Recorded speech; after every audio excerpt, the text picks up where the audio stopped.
Before he could even walk, he was gripping the world with his advanced musical comprehension and state-of-the-art rhyme schemes. At only 8 years old, he was able to successfully rhyme the words girl and swirl, and then re-rhyme them both with the word dick. When he was only 23 years old, he wrote a double platinum selling rap solo that was mostly about his penis.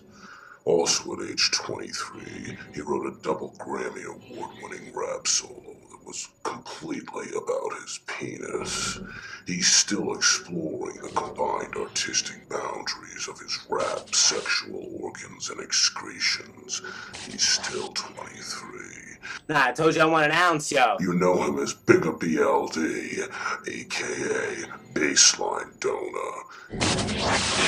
He'll say, are you married? We'll say, no, man. No, but I smoke weed. And if it weren't for his generous bass donations to the music community, many classic songs lacking heavy bass tracks and references to B.L.D's genitalia would still be lacking heavy bass tracks and references to B.L.D's genitalia.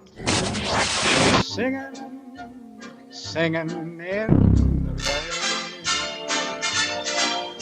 And now, a glimpse of BiGGa B.L.D from his debut music video, Shorty's Little Muffet, B.L.D's gangsta rap cover of Little Miss Muffet, made in partnership with Mother